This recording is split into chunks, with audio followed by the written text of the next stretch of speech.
dos grandes misterios dominan nuestras vidas: el dinero y el amor.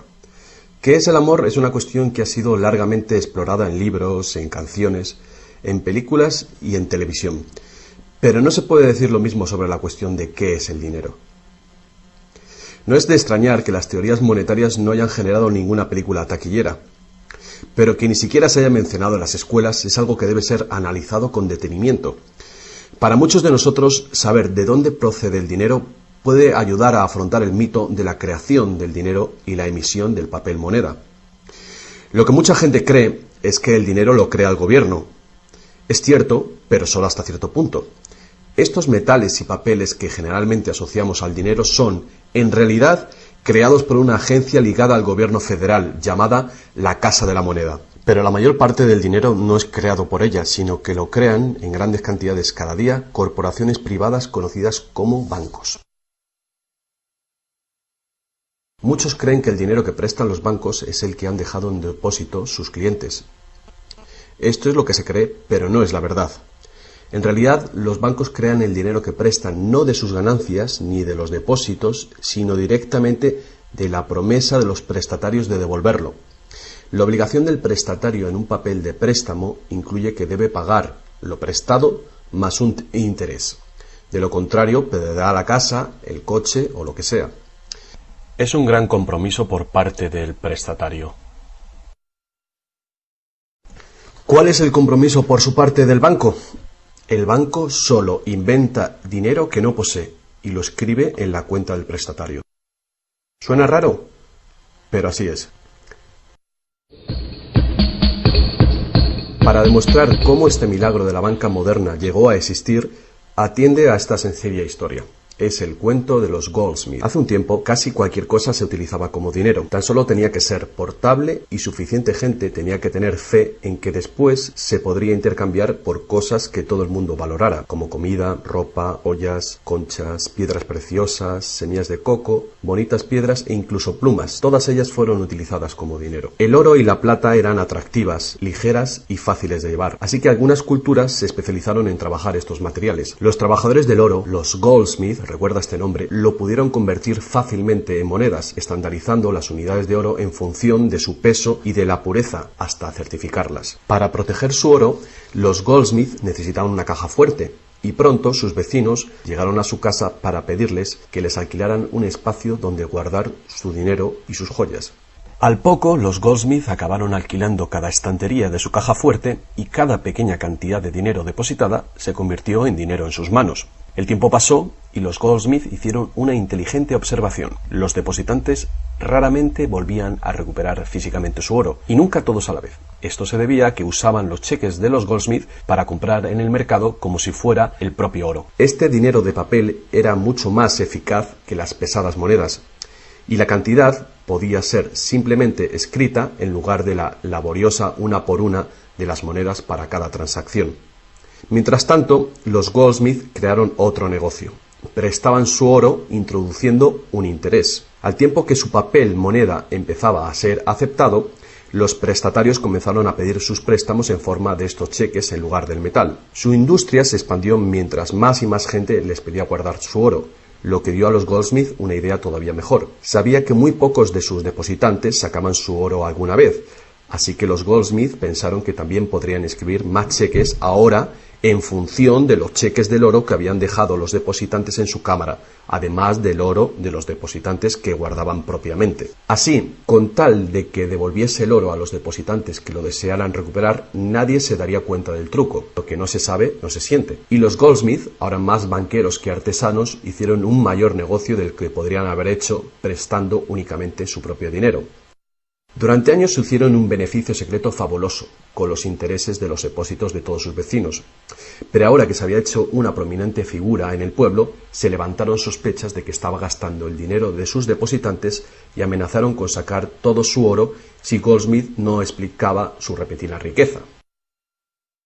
Al contrario de lo que se podría pensar, esto no afectó a su fortuna. A pesar de la duplicidad patente de su truco, su idea funcionó porque los depositantes no perdieron nada de su oro. Estaba seguro en la cámara de Goldsmith. En vez de sacar su oro, los depositantes acordaron que Goldsmith, ahora convertido en su banquero, debía compartir la fortuna que habían contribuido a crear, otorgándoles un interés por su oro. Esto fue el comienzo de la banca. El banquero pagaba un pequeño interés por el depósito del dinero de otra gente que después prestaba a un interés mayor. La diferencia cubría los costes de operación del banquero y su beneficio. La lógica del sistema parecía sencilla y cubría la necesidad de las personas de crédito. Pero esta no es la manera en la que trabaja la banca hoy en día. El banquero Goldsmith no estaba del todo contento con lo que ganaba, después de descontar el interés que pagaba a los depositantes, y la demanda de crédito crecía con fuerza, mientras los europeos se expandían por América. Sus préstamos estaban limitados por la cantidad de oro que permanecía en su caja. Ahí es cuando tuvo una idea todavía mejor. Como nadie sino él sabía cuánto oro había en la caja, podía hacer cheques sobre dinero que ni siquiera existía.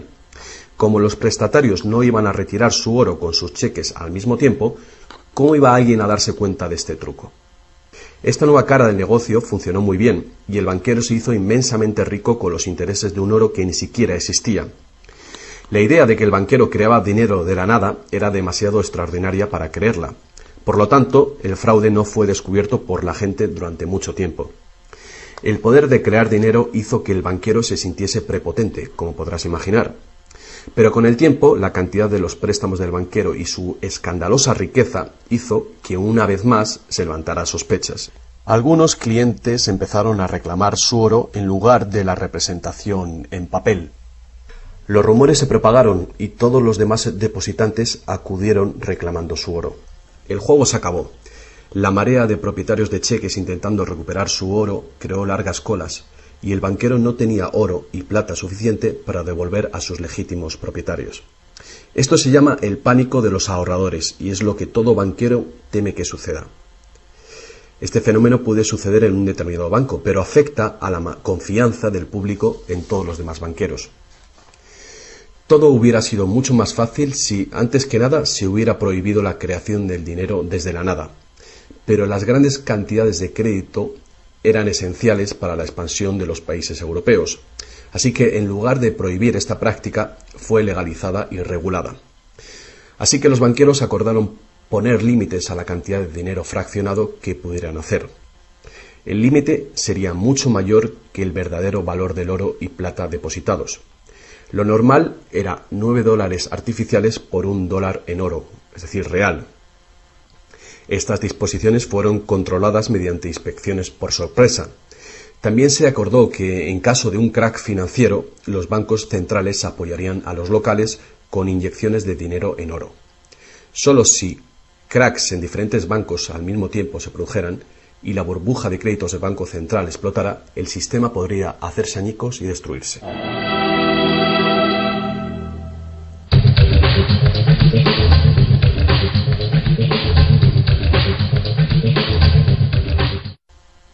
A lo largo de los años, el dinero fraccionado y su sistema integrado por un banco central regulador se ha convertido en el sistema bancario dirigente del mundo.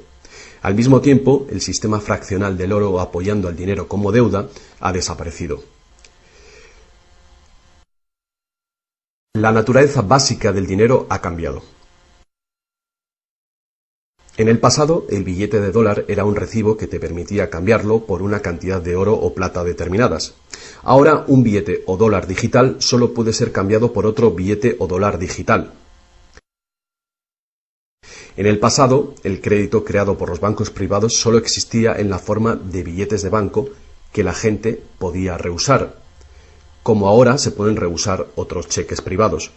En el presente, el crédito creado por bancos privados está legalmente aprobado que se convierta por dinero de flujo legal, es decir, los dólares, euros o libras que usualmente creemos que es dinero. El dinero de confianza, es decir, el fiat money, es dinero creado por decreto del gobierno, y la ley afirma que el público debe aceptar este dinero para todo tipo de deudas, o si no, los tribunales no considerarán la obligación de pagar esa deuda.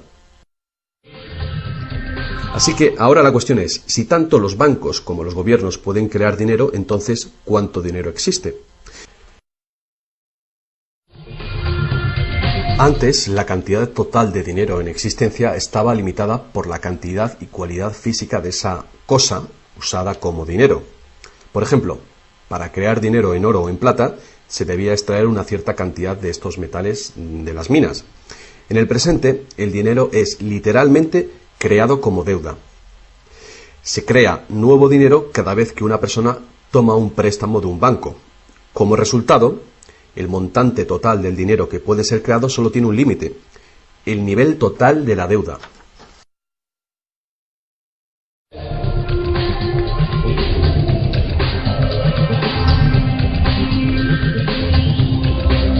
Los gobiernos ponen una disposición adicional para limitar la creación de dinero, imponiendo reglas conocidas como requerimientos fraccionales de la reserva.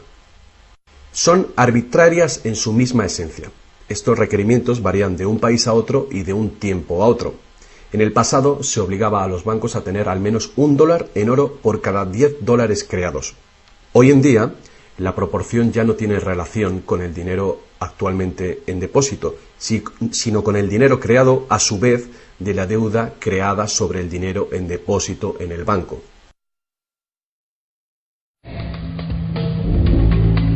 Actualmente, las reservas de un banco consisten de dos cosas: la cantidad del dinero del Estado o equivalente más la cantidad existente de dinero deuda que el banco tiene en depósito. Para ilustrar esto de una manera simple, imaginemos que ha abierto un banco nuevo y todavía no tiene depósitos. Los inversores en este banco han hecho un depósito de $1.111,12. Este es el dinero existente en el Banco Central, que llamaremos principal. La proporción de dinero en reserva es de 9:1. Paso 1. Las puertas se abren y el banco da la bienvenida a su primer cliente. Necesita $10.000 para comprar un coche. Con la proporción de 9:1, el nuevo banco necesita que el Banco Central le permita crear 9 veces esa cantidad, o $10.000, desde la base de la deuda contraída por la solicitud de préstamo del cliente. Esos $10.000 no se sacan de ningún lado. Es nuevo dinero simplemente tecleado en un ordenador como crédito del banco en la cuenta del cliente. El cliente tiene que firmar ese crédito para conseguir el dinero para comprarse el coche. Paso 2. El vendedor entonces deposita estos 10.000 nuevos dólares creados en el banco. Al contrario que el dinero creado por el gobierno, depositado en el Banco Central, este nuevo dinero creado por el crédito no puede ser multiplicado por la proporción de la reserva. En lugar de ello, es dividido por el ratio de la reserva, en una proporción de 9:1. Un nuevo préstamo de $9.000 puede ser creado sobre la base del depósito de $10.000. Si esos $9.000 son depositados por una tercera persona en el mismo banco que lo creó en uno diferente, se convierte en una base legal para un tercer asunto de crédito bancario, esta vez por la cantidad de $8.100. Al igual que con las muñecas rusas, cada nivel contiene un pequeño dólar dentro de otro pequeño dólar. Cada depósito contiene el potencial para otro pequeño crédito en una infinita serie decreciente. Si el dinero del préstamo creado no es depositado en el banco, el proceso se detiene. Esta es la parte impredecible del mecanismo de creación de dinero basado en la deuda. Pero lo más probable es que el nuevo dinero creado en cada paso será depositado en el banco, y el proceso de la proporción de reserva de dinero se repetirá una y otra vez hasta que los $100.000 de nuevo dinero se hayan creado dentro del sistema bancario. Todo este nuevo dinero se habrá creado enteramente desde la deuda, y el proceso entero habrá sido autorizado legalmente por el depósito inicial de $1.111,12 que todavía permanecerán en el Banco Central. Lo que resulta más ingenioso de este sistema es que los libros de contabilidad de cada banco en la cadena deben mostrar que tiene un 10% más de depósitos que de préstamos. Esto da a los bancos el incentivo de adquirir depósitos para poder hacer préstamos, apoyando la impresión común pero falsa de que los préstamos proceden de los depósitos. A menos que los sucesivos préstamos estén depositados en el mismo banco, no se podrá decir que algún banco en particular haya pasado su límite inicial de 9-1 creando deuda de la nada. De cualquier manera, el sistema bancario es un círculo cerrado. El crédito bancario que crea un banco se convierte en el depósito en otro y viceversa.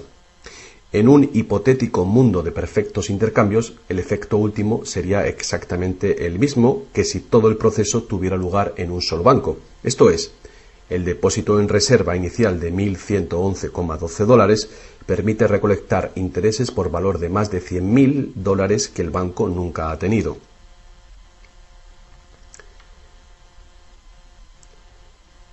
Si esto te resulta extraño, atiende esto. En tiempos recientes, como resultado de la presión de los lobbies bancarios, los requerimientos para hacer un depósito de reserva en el Banco Central prácticamente han desaparecido en la mayoría de los países. Y las proporciones de reserva pueden ser más altas que 9-1. Para algunas cuentas, 20-1 y para otras, 30-1 son comunes.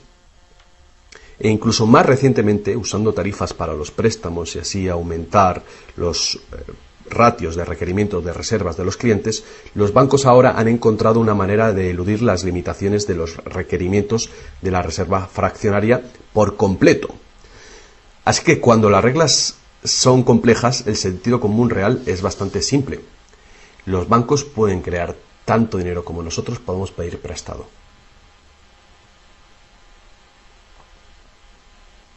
A pesar del interminable proceso de creación de dinero que hemos visto, tan solo alrededor de un 5% es el tipo de dinero creado por la Casa de la Moneda de entre todo el dinero que hay en circulación.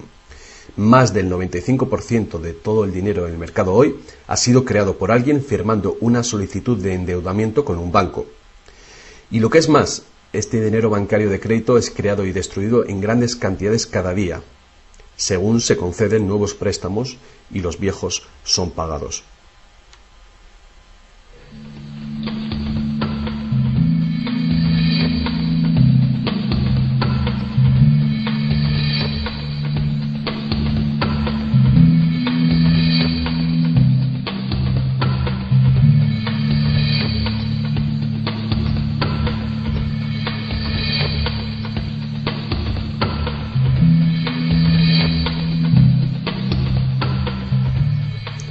Los bancos solo pueden ejecutar este sistema del dinero con la participación activa del gobierno. Primero, porque los gobiernos emiten leyes de divisas para hacer legal la moneda de confianza nacional, el fiat money. Segundo, porque los gobiernos permiten créditos privados para que sean pagados en esta moneda de curso legal. Y tercero, porque los tribunales estatales dan vigor a las deudas. Por último, los gobiernos aprueban regulaciones para proteger el funcionamiento del sistema monetario y su credibilidad ante el público sin hacer nada para contar a la ciudadanía de dónde procede el dinero. La verdad desnuda es que cuando firmamos la solicitud de una hipoteca o de un préstamo, nuestra firma promete un pago avalado por los bienes que daremos si no conseguimos pagarlo. Y estas son las únicas cosas de verdadero valor envueltas en la transacción. Cualquiera que crea que cumpliremos con la obligación la puede considerar como un bien o valor intercambiable o vendible. Es una deuda y por lo tanto una forma de dinero.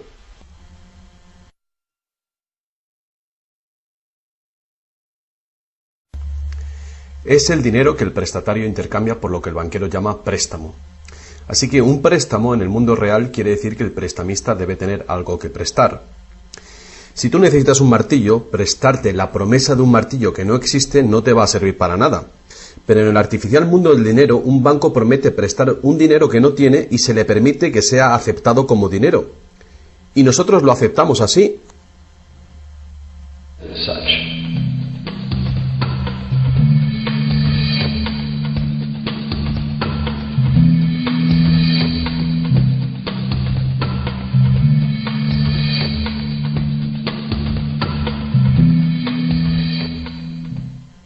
Una vez que el prestatario firma la solicitud de préstamo, el banco lo consigna como una transacción en su ordenador, con unas cuantas claves, escribiendo una deuda del prestatario con el banco.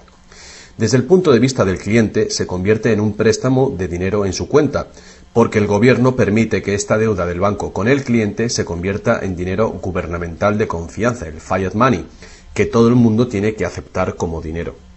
Otra vez, la verdad básica es muy sencilla. Sin el documento que el prestatario firma, el banquero no tendría nada que prestar. ¿Alguna vez te has preguntado cómo todas las instituciones, el gobierno, las corporaciones, los pequeños negocios, las familias, pueden estar todos en deuda al mismo tiempo y por esas cantidades tan astronómicas? ¿Alguna vez te has preguntado cómo puede haber tanto dinero al mismo tiempo para prestar? Bien, ahora ya lo sabes.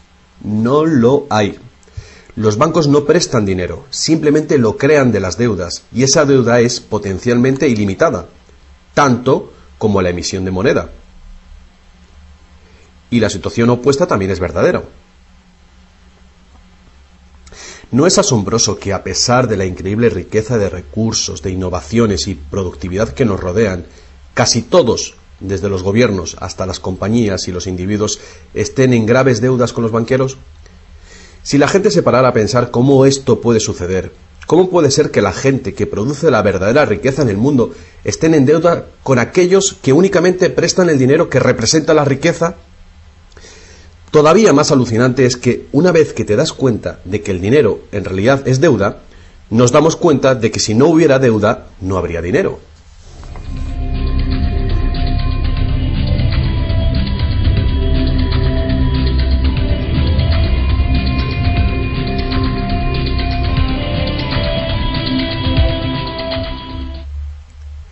Si esto es nuevo para ti, no eres el único. Mucha gente piensa que si todas las deudas se pagaran, el estado de la economía mejoraría. Es cierto a un nivel individual. Como tenemos más dinero para gastar cuando dejamos de pagar una deuda, pensamos que si todo el mundo pagara sus deudas, habría más dinero para gastar.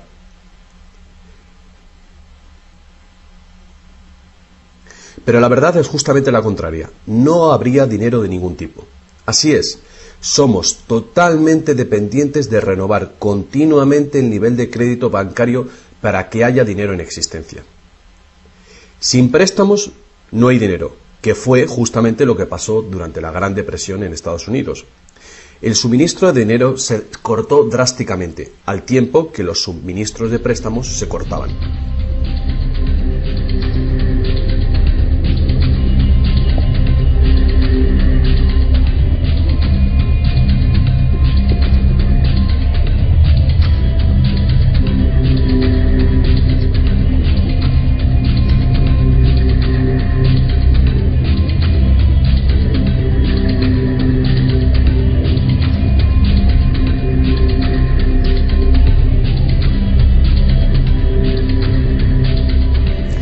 Pero eso no es todo. Los bancos solo crean la cantidad del dinero principal. No crean el dinero con el que pagar los intereses. ¿De dónde se supone que viene todo este dinero? El único lugar del cual los prestatarios pueden obtener el dinero para pagar los intereses es del total del dinero que hay en circulación. Pero resulta que casi todo ese dinero general ha sido creado de la misma manera. Es decir, como crédito bancario que tiene que ser pagado con más dinero de aquel con el que fue creado. Así que por todas partes hay prestatarios en la misma situación, intentando obtener el dinero para pagar tanto el dinero principal como el interés. Desde un fondo original, la piscina, que solo tiene dinero principal, es claramente imposible para cada uno pagar el dinero principal más los intereses, porque el dinero del interés no existe. Esto se puede expresar con una simple ecuación matemática. El gran problema aquí es que en caso de préstamos de largo plazo como hipotecas y deuda pública, el interés total excede mucho al dinero principal. Así que, a menos que un montón de nuevo dinero sea creado para pagar los intereses, es decir, un gran número de nuevas hipotecas, no podrá funcionar la economía. Para mantener una sociedad que funcione, la proporción de cancelaciones de deudas tiene que ser baja. Así que para conseguir esto, más y más dinero deuda tiene que ser creado para satisfacer la demanda de dinero con el fin de servir el interés de la deuda previa. Pero por supuesto, esto hace que el nivel de la deuda sea todavía mayor y que más intereses tengan que ser pagados, resultando en una escalable e imparable espiral de endeudamiento.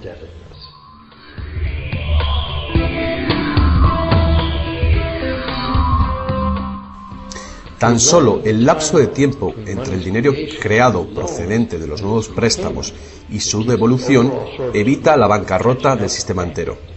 De cualquier manera, el increíble monstruo del crédito que se hace más y más grande necesita que se cree más y más dinero de deuda para alimentar el sistema y cada vez se hace más urgente. ¿Por qué los intereses son tan bajos? ¿Pueden los intereses bajar más? ¿Por qué nos ofrecen insistentemente tarjetas de crédito en el correo? ¿Por qué el gobierno americano gasta más rápido que nunca? ¿Es posible que el sistema colapse por completo y con él el sistema monetario? Las personas racionales deben preguntarse, ¿se puede sostener esto indefinidamente? ¿No es inevitable el colapso?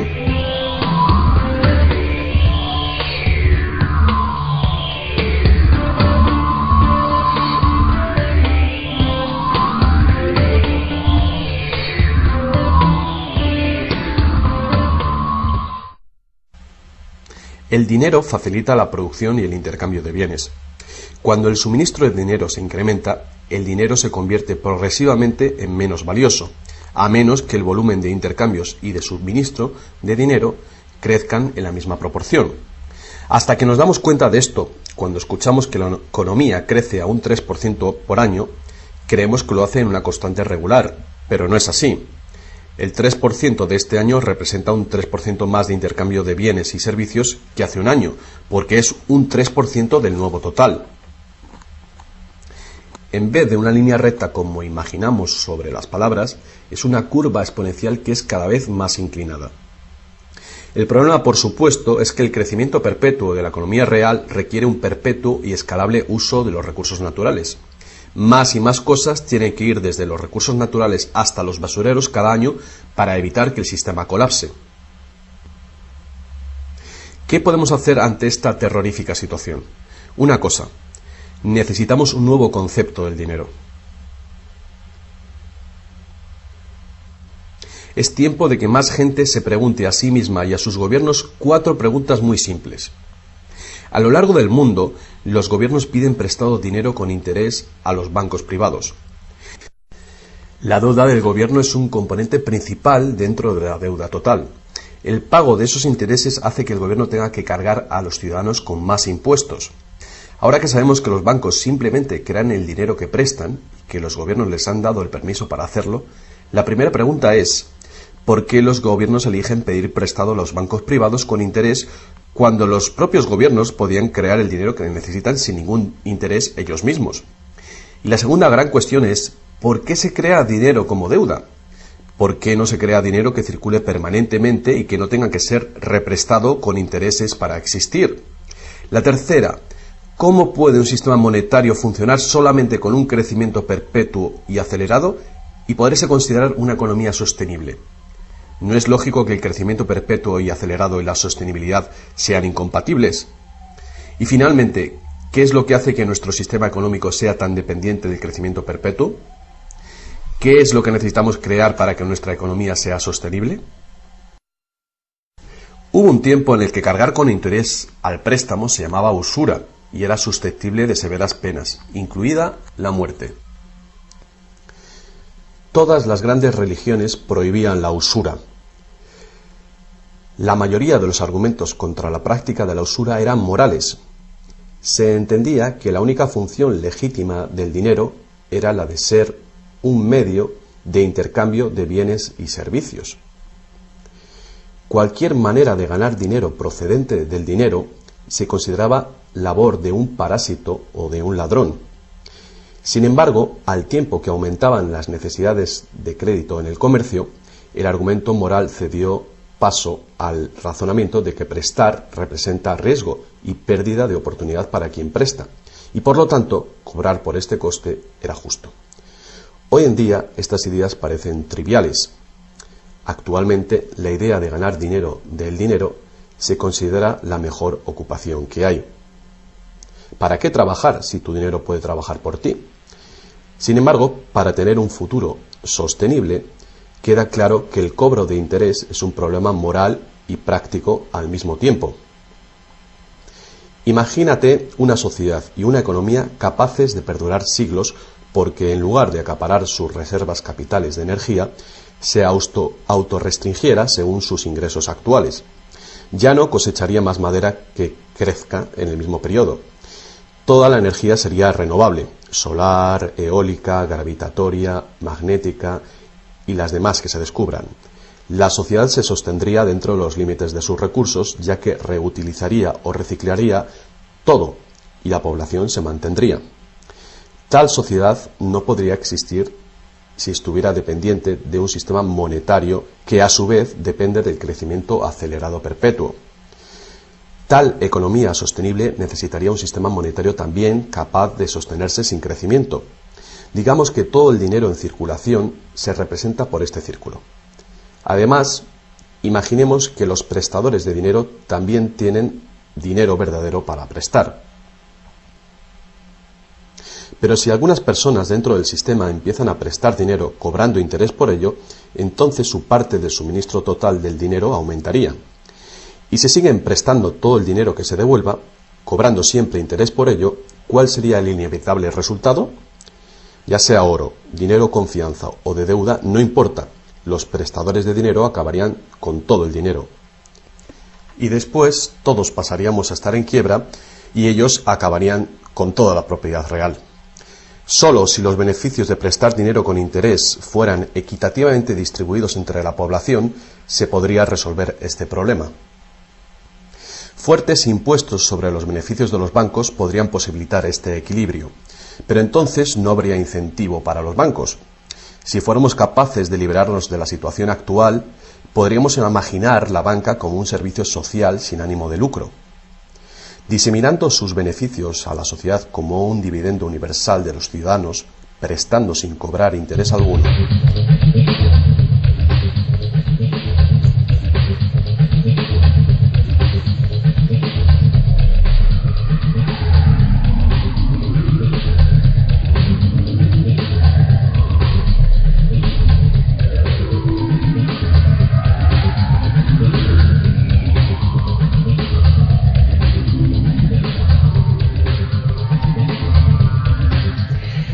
Si es la naturaleza fundamental del sistema lo que causa los problemas, correcciones al propio sistema jamás resolverán los problemas.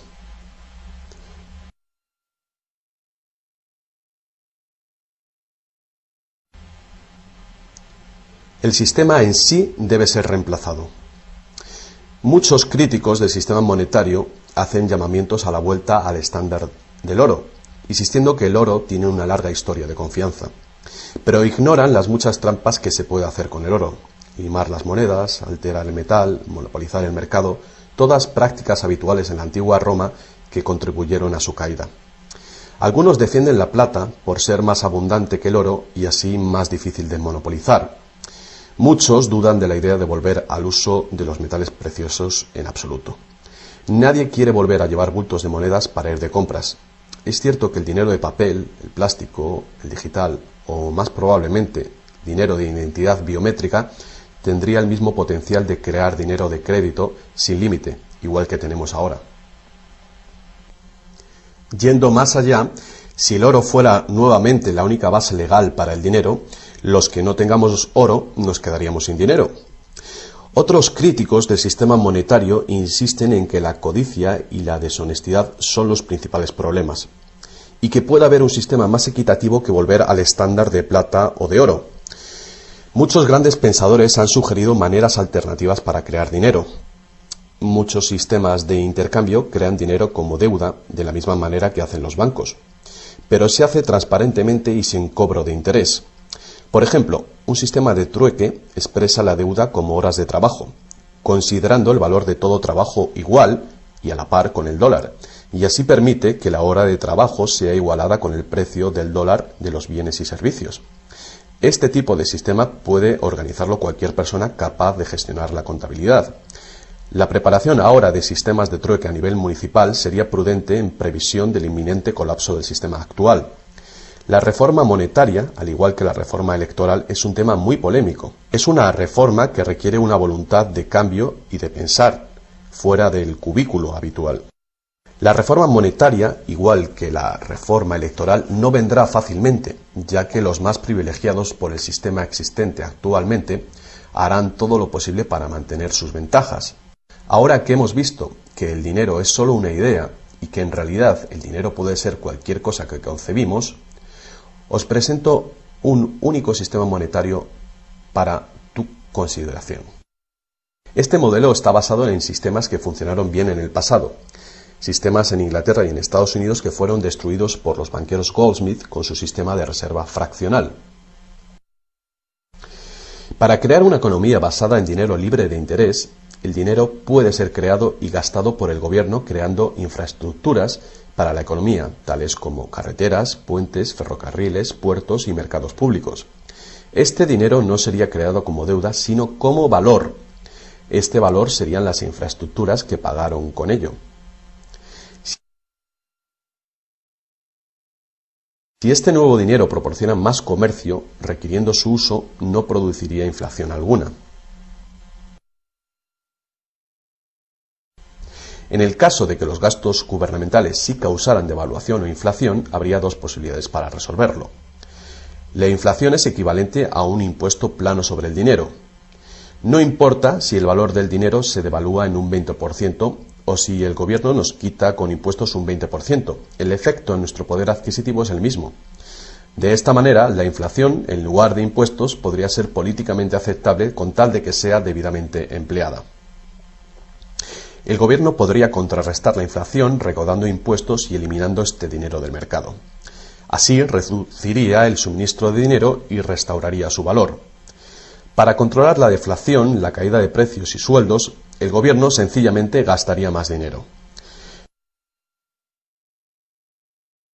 Con la ausencia de la creación de dinero de deuda, el gobierno tendría más control del suministro del dinero del país y el público sabría a quién echar la culpa. Los gobiernos ascenderían y caerían según su capacidad para conservar el valor del dinero.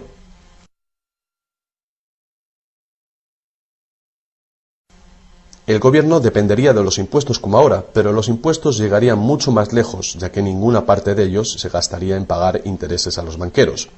No podría haber ninguna deuda nacional si el gobierno sencillamente creara el dinero que necesita. Nuestro perpetuo servicio a los bancos pagando la deuda dejaría de existir.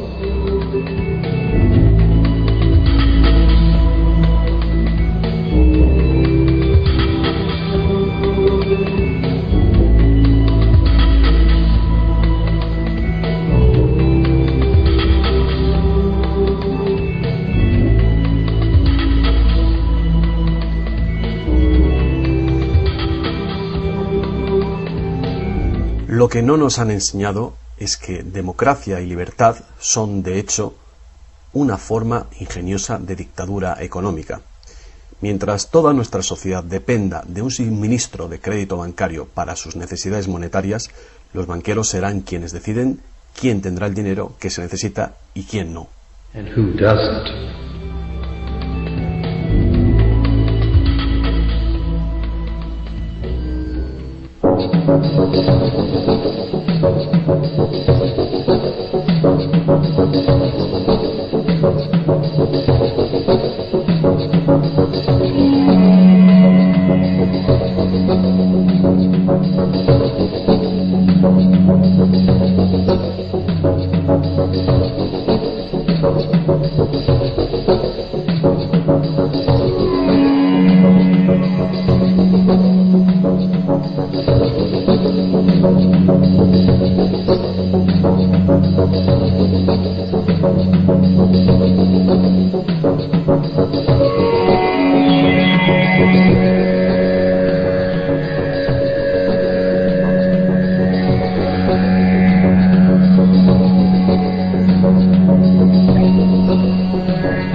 Poca gente hoy en día sabe que la historia de los Estados Unidos ha sido en su mayor parte la lucha por liberarse de los bancos europeos.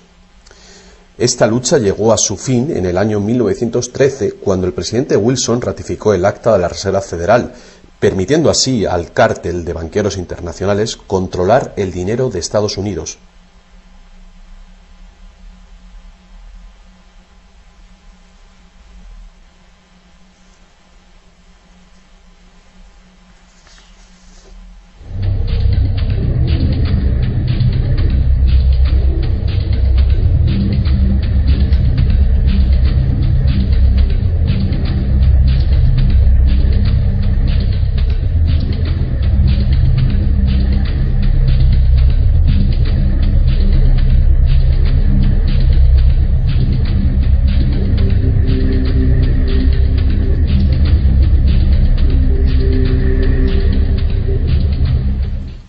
El poder de este sistema está profundamente integrado.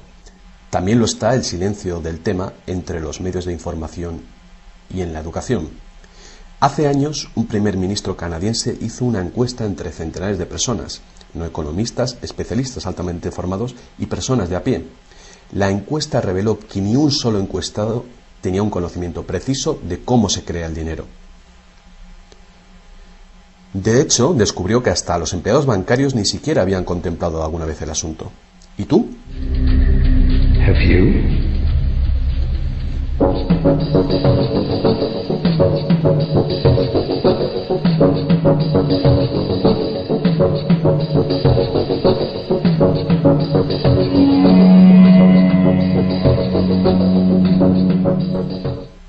El sistema moderno de dinero como deuda nació hace más de 300 años, cuando un decreto real otorgó al primer Banco de Inglaterra el poder de emitir recibos de oro fraccionales con un modesto porcentaje de 2:1.